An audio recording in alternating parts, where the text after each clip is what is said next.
Hi, I'm Mark Ryman, Learning Center agronomist, and today we're looking at corn roots again. We talked about 3 weeks ago about corn rootworm, the feeding we were seeing, and now is that time of year where you can really go in and evaluate how your system worked as far as controlling rootworm. So we're up by the shop today, rather than out in the field. We've been digging roots. So what I wanted to highlight was, if you go in there, you go through the field, if you just dig up the plants and take a look at the roots, you might say, well, the roots look fine. You don't see a lot of obvious differences. Maybe this one looks like it's got a little more root mass.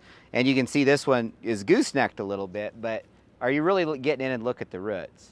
So kind of the process we go through is we dig roots like this. You got about a 6 to 8 inch kind of root ball on there.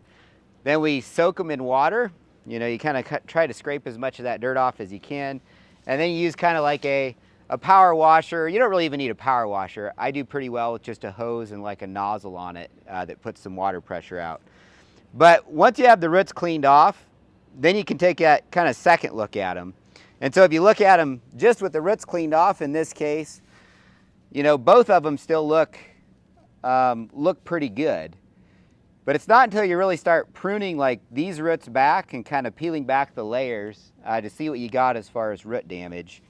And what we've seen is, on this one I peeled back the first node of roots, the second node, and I've even gone into, starting to look at the third and fourth nodes inside there, and you really don't see any of that rootworm damage. So this, you would say this rootworm controller, the node injury score on this is very close to 0.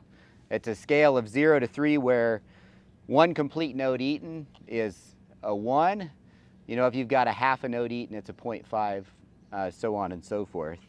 But when we get into, a different approach to rootworm control, and you peel back those first 2 nodes of roots off of there so you can really get in and look what's happening, you'll see lots of roots that are pruned. And pruning is about 1.5 inches within to the root, basically.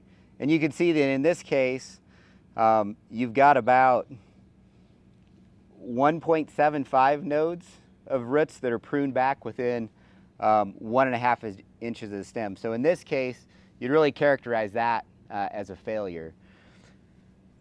Like I said, it is just a really good time of year to go out, scout your fields. You can't just dig the roots and take a look at them. They might look pretty good from the outside, but if you want to understand if you've got economic damage, you peel back those roots, and if you're seeing node injury scores of greater than 0.75, it's likely that you have economic injury and you would consider your rootworm control package a failure. If you go in there and you're finding less than a 0.25, you would say it's successful and you really don't have any concerns about yield loss.